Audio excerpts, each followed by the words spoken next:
Om Namo Bhagavate Vasudevaya. Om Namo Bhagavate Vasudevaya. Om Namo Bhagavate Vasudevaya. Om Namo Bhagavate Vasudevaya. Om Namo Bhagavate Vasudevaya. Om Namo Bhagavate Vasudevaya. Do you want the English Bhagavatam to follow, or? Yeah, the book. Mm-hmm. Yeah.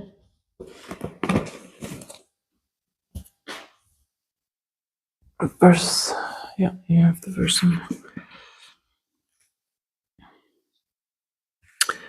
Right, wir lesen zusammen aus Kanto 9, Kapitel 6, Vers 9. Gyatva putrasya tat karma. Shraddha Buddhasya Tatkarma. Gyatva putrasya tat karma. Shraddha Buddhasya Tatkarma. Guruna bihitam nripa. Gunavihitam Guruna bihitam nripa. Gunavihitam Deshani sarayam asha. Nisanyasasyam asa. Deshani sarayam asa. Nisanyasasyam asa. Sutam tyakta vidim rusha. Sudam bhakta vidimasa. Sutam tyakta vidim rusha. Sudam bhakta vidimasa. Yatva putrasya tat karma. Shraddha Buddhasya Tatkarma. Guruna bihitam nripa. Gunavihitam Deshani sarayam asa.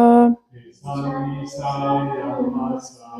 Sutam tyaktva vidim rusha. Sudam bhakta vidimasa. Shraddha Buddhasya Tatkarma. Gyatva putrasya tat karma. Gunavihitam Guruna bihitam nripa. Sannihisasyam asa. Deshani sarayam asa. Sudam bhakta vidimasa. Sutam tyaktva vidim rusha. You wanna? Svaputrasya tatkarma. Putrasya tat karma. Gurunavihitam nripa.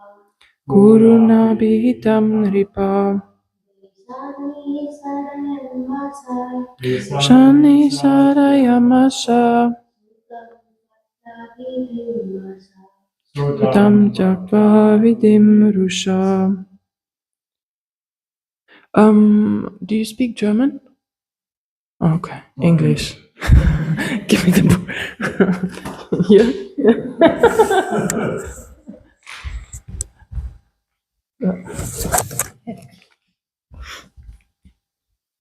Okay. So, Gyatva, knowing, Putrasya, of his son, Tat, that, Karma, action, Guruna, by the spiritual master, Vasishta, Abhihitam, informed, Nripaha, the king Ikshvaku, Deshat, from the country, Nisarayam, Nisaram Asha, drove away. Und wir gucken, was das auf Deutsch heißt. Was sagt das auf Deutsch? Huh? Oh, drove away. So yeah, okay. So it's not driving away with a car, but it's like chasing away, drove away. Sutam, Sultan, his son. his son, Jakta, ach so, Jakta Vidim, Jakta Yevim, because he violated because he violated the regulative principles. regulatory Rusha, Musa, out of anger.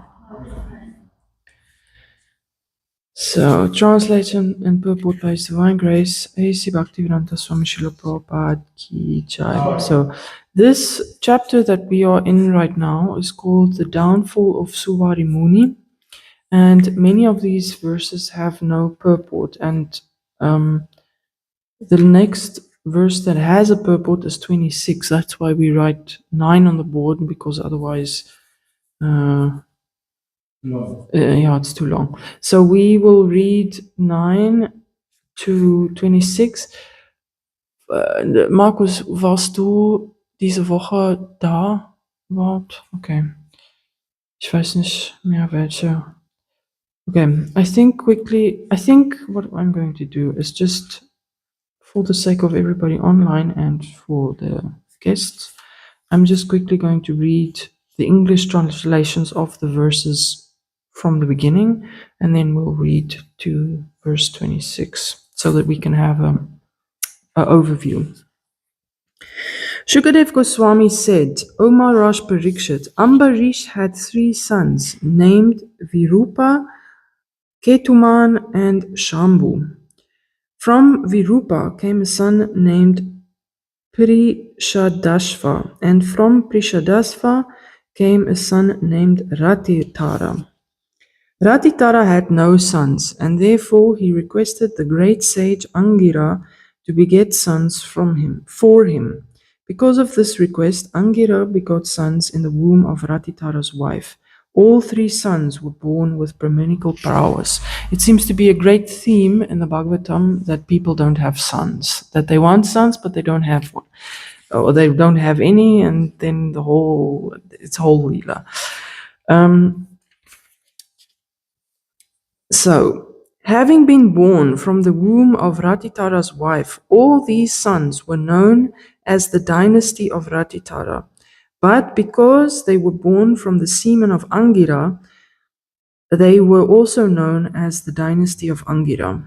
Among all the progeny of Ratitara, these sons were the most prominent because, owing to their birth, they were considered Brahmanas. The son of Manu was Ikshvaku. When Manu was sneezing, Ikshvaku was born from Manu's nostrils. King Ikshvaku had 100 sons, of whom Vikukshi, Nimi, and Dandaka were the most prominent. Another thing of the Bhagavatam is that people are not born in a normal way. A lot of them are born by sneezing or in pots or half, and then they get joined together. It's very strange. Then, of the 100 sons, 25 became kings in the western side of Aryavarta, a place between the Himalaya and Vindhya mountains. Another 25 became kings of the east of Aryavarta, and the 3 principal sons became kings in the middle. The other sons became kings in various other places. During the months of January, February, and March, oblations offered to the forefathers are called Astaka Shraddha. The Shraddha ceremony is held during the dark fortnight of the month. When Maharaj Ikshvaku was performing his oblations in the ceremony, he ordered his son Vikukshi to go immediately to the forest to bring some pure flesh. Thereafter, Ikshvaku's son Vikukshi went to the forest and killed many animals suitable for being offered as oblations. But when fatigued and hungry, he became forgetful and ate a rabbit that he had killed. So the kings, the kshatriyas, they were allowed to kill, to hunt and kill and eat meat, but that's sort of a special rule for them. And also animals offered in oblations usually didn't die. They came back. They got a new body. So it wasn't as brutal as it sounds. So he ate a rabbit, and then Vikukshi offered the remnants of the flesh to King Ikshvaku, who gave it to Vasishta for purification. But Vasishta could immediately understand that part of the flesh had already been taken by Vikukshi, and therefore he said that it was unfit to be used in the Shraddha ceremony. So we know that we follow this rule in our temples that we don't taste anything before we offer it to the deity. So when you cook, from start to finish, no tasting, and only after we've offered it to the deity, then we can eat.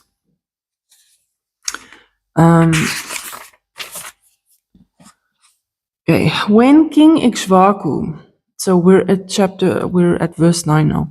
When King Ikshvaku, thus informed by Vasishta, understood what his son Vikukshi had done, he was extremely angry. Thus, he ordered Vikukshi to leave the country because Vikukshi had violated the regulative principles. Having been instructed by the great and learned Brahmana Vasishta, who discoursed about the absolute truth, Maharaj Ikshvaku became renounced. By following the principle of a yogi, he certainly achieved the supreme affection after giving up his material body. After his father's disappearance, Vikukshi returned to the country and thus became the king, ruling the planet Earth and performing various sacrifices to satisfy the Supreme Personality of Godhead. Vikukshi later becomes celebrated as Sashada. The son of Sashada was Puranjaya, who is also known as Indravaha and sometimes as Kakuksha. Please hear from me how he received different names for different activities. Now, be prepared. This is a very interesting story. Formerly, there was a devastating war between the demigods and the demons. The demigods, having been defeated, accepted Puranjaya as their assistant and then conquered the demons. Therefore, the hero is known as Puranjaya, he who conquered the residence of the demons. Puranjaya agreed to kill all the demons on the condition that Indra would be his carrier.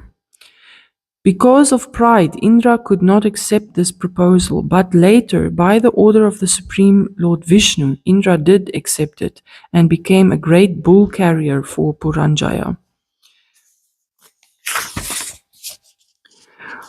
Well protected by armor and desiring to fight, Puranjaya took up a transcendental bow and very sharp arrows, and while being highly praised by the demigods, he got up on the back of the bull, Indra, and sat on his hump. There he is known as Kakuksha. Being empowered by Lord Vishnu, who is the super soul and the supreme person, Puranjaya sat on a great bull and is therefore known as Indravaha. Surrounded by demigods, he attacked the residence of the demons in the west. There was a fierce battle between the demons and Puranjaya. Indeed, it was so fierce that when one hears about it, one's hair stands on end. All the demons bold enough to come before Puranjaya were immediately sent to the residence of Yamaraj by his arrows. To save themselves from blazing arrows of Indravaha, which resembled the flames of devastation at the end of the millennium, the demons who remained when the rest of their army was killed fled very quickly to their respective homes. After conquering the enemy, the saintly king Puranjaya gave gave everything, including the enemy's riches and wives, to Indra, who carries a thunderbolt. For this, he is celebrated as Puranjaya. Thus, Puranjaya is known by different names because of his different activities. The son of Puranjaya was known as Anena. Anena's son was Prithu, and Prithu's son was Vishwagandhi. Vishwagandhi's son was Chandra, and Chandra's son was Yuvanashva. Sorry that I'm pronouncing these words. I'm not so good with names. The son of Yuvanashva was Shravasta, who constructed a township known as Shravastipuri. The son of Shravasta was Brihadashva, and his son was Kuvalyashva. In this way, the dynasty increased. To satisfy the sage Uttanka, the greatly powerful Kuvalayashva killed a demon named Dundu. He did this with the assistance of his 21,000 sons. Not only, it's always a problem of having sons. The sons are born in a very weird way, and then there's thousands and thousands of sons. It happens quite often. O Maharaj Parikshit, for this reason, Yashva is celebrated as Dundu Mara, the killer of Dundu. All but 3 of his sons, however, were burnt to ashes by the fire emanating from Dundu's mouth. The remaining sons were Dhritashva, Kapilashva, and Bhadrashva. From Dhritashva came a son Haryashva, whose son is celebrated as Nikumba. The son of Nikumba was Bahulashva. The son of Bahulashva was Kritashva. The son of Kritashva was Senajit. And the son of Senajit was Yuvanashva. Yuvanashva had no sons, and thus he retired from family life and went into the forest. So here we are back again with no sons. So, 26. Although Yuvanashva went into the forest with his 100 wives, all of them were very morose, very sad. The sages in the forest, however, being very kind to the king, began very carefully and attentively performing an Indra Yagya so that the king may have a son. Purport. One may enter the Vanaprastha order of life with his wife, but the Vanaprastha order means complete retirement from household life. So actually, no sex, no nothing. Although King Yuvanashva retired from family life, he and his wives were always morose because he had no son. So actually, I'm going to read further because this story is quite interesting. And let's see, how many verses do we have? Okay, I don't know if I'm going to read the whole chapter, but anyway. So, but now, be careful. So they were doing the sages were doing a yagya so that the king could have a son. Being thirsty one night, the king entered the arena of sacrifice, and when he saw all the brahmanas lying down, he personally drank the sanctified water meant to be drunk by his wife.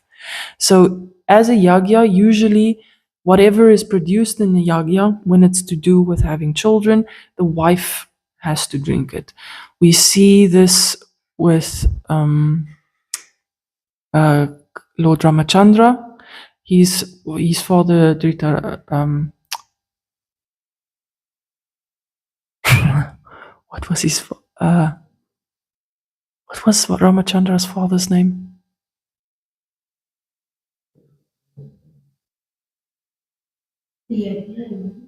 No, the king, the father of Lord Ramachandra. Dasharat. Thank you, sorry. Blank. Anyway, Dasharat also couldn't have sons, so he did a yagya, and out of that yagya came the pot of nectar, and he had to divide it. He had to divide it and give it to his wives.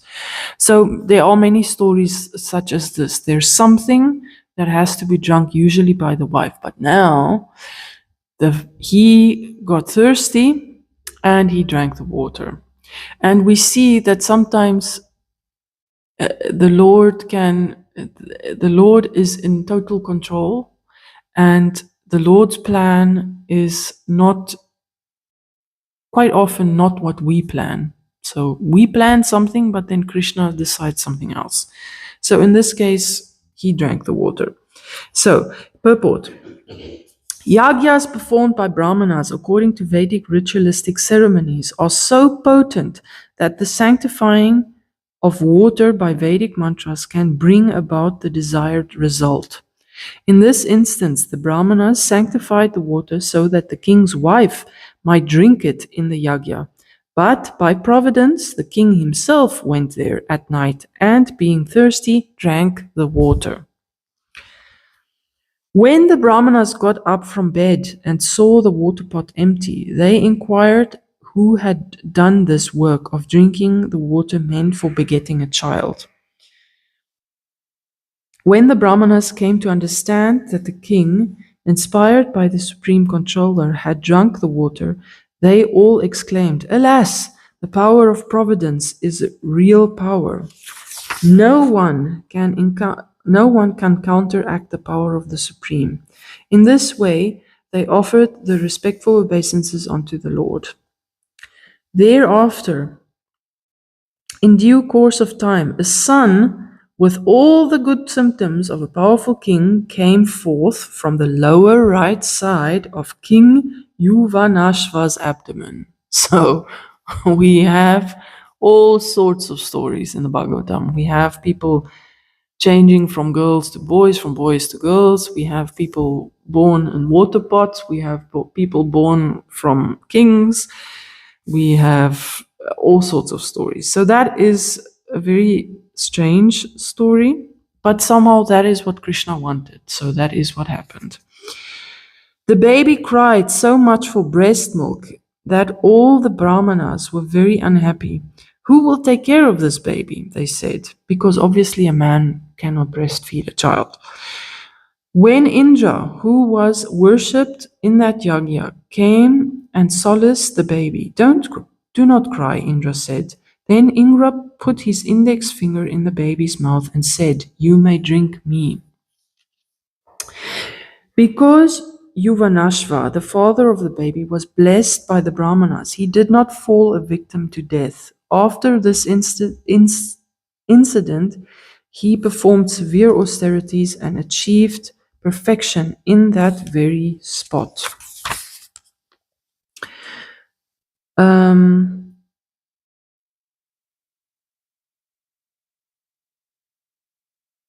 Yeah. Mandata, the son of Yuvanashva, was a cause of fear for Ravana and other thieves and rogues who caused anxiety. O King Parikshit, because they feared him, the son of Yuvanashva was known as Trasadasyu. The name was given by King Indra. By the mercy of the Supreme Personality of Godhead, the son of Yuvanashva was so powerful that when he became emperor, he ruled the entire world, consisting of 7 islands without any second ruler. So, this is, let's see, how many verses? Oh, I have to stop now. Okay, so we will hear tomorrow. You're visiting, how long? We will stay here for till Sunday. Till Sunday. Okay. So you will be able to. I will try and find. Yeah. Wait, tomorrow is Saturday. Yeah. Okay. Any thoughts? Any comments? on what you've read, what you've heard today.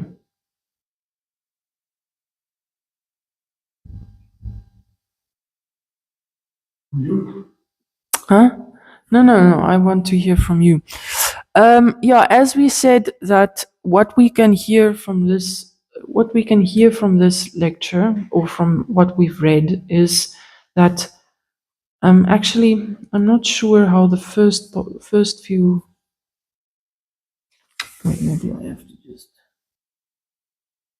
So the first few chapters, the first few verses still talk about Ambarish Maharaj and his sons, but I'm not quite sure how we jump from his sons to Manu and Ikshvak. I'm not sure about that. But what can we learn from this? We can learn from this that even that or everything that happened, all the problems and all the leelas and everything that happened because of sons is because of this desire to have family. And having a family desire is not wrong. But we understand that Krishna is in ultimate control. Most people they marry, they have children, they have grandchildren, and it's all normal. But for kings, we have to also understand that that is part of their duty. So a king must, in those days, they had to have a son. The daughter could not inherit. I just recently read that in the UK, I think that rule was only changed in 2013. So no, I don't know exactly when it was changed that the oldest child can become a king or queen. I'm not sure, because we know that we had a Queen Victoria, we had a Queen Elizabeth, but in 2013 or 2011, the rule changed that if you had daughters, if you had sons, if you had a son, a daughter, a son, and a son, then according to who gets the crown, obviously the oldest son. But if that oldest son dies, then the younger brother would get it, not the daughter, or that's how it worked. So anyway, having a son was very important, and it was part of the Kshatriya's duty to make sure that there was a proper king there. So it wasn't just because of desire to have a family. It was part of their duty to have a son, and that's why they went to such great lengths. They did so much effort. They made such an effort to have a son.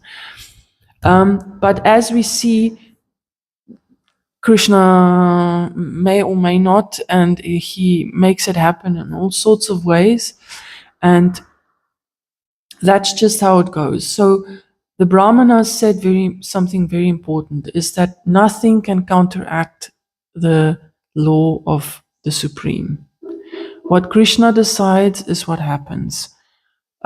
Krishna obviously doesn't just have one plan for each of us. He has many different plans.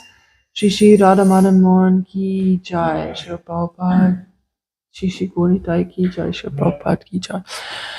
So Krishna's plan is always supreme, and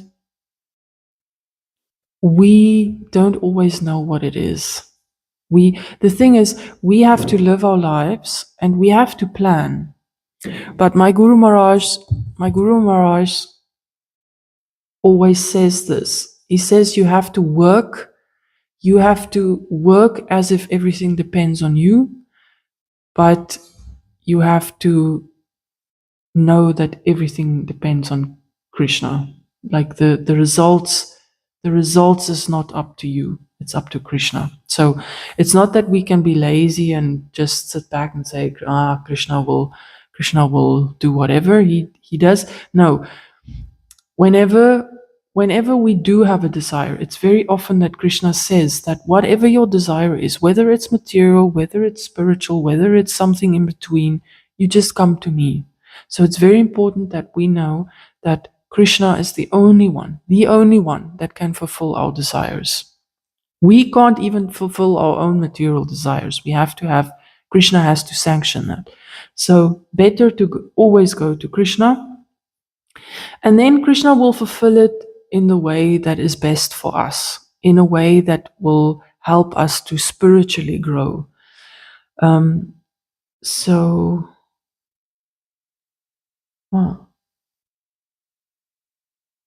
okay, this the telephone will die very quickly, so I have to finish before this die. So what we can take from this is, number one, we have to put in the effort, because Krishna uses our effort to make things work. If say for instance I want children, I have to do something to get children, and whether I get children or not, that's up to Krishna. But I can't just sit and pray, say, Krishna, please give me a child, and then not do something about it, right? So whatever it is that we want, whether it's spiritual or whether it's material, we have to put in some effort, and then Krishna will use that effort in a specific way. And we can't always say how he will use that effort or how that effort will turn out, but Krishna uses what we give him to make things happen. And of course, Krishna is all powerful. He can make things happen without us also. But as devotees, we know we serve Krishna. We do what we do because we love him, because we want to make him happy, because we want to serve him. And what happens from that is up to him. So, and we also have to remember that Krishna is always, whatever happens is for our benefit, whether it's good or bad. Sometimes it's good, and then we say thank you, Krishna, and when it's bad, we also say thank you, Krishna, because then we know we had to be purified, we had to burn some karma, we had to, everything happens for a reason. So yeah, but this chapter is in any case very, very interesting. And we now, where did I stop reading? 35. Die Geschichte von Sophora beginnt aber erst 39. Subramani. Yeah, but there's a purport, so I just stopped reading. Das ist der 34 bei der letzten. Yeah. Okay. Thank you very much. If there's no other comments, we can still talk for 3 minutes, but I have to stop here. Grantara Srimad Bhagavatam ki jai, Srila Prabhupada ki jai.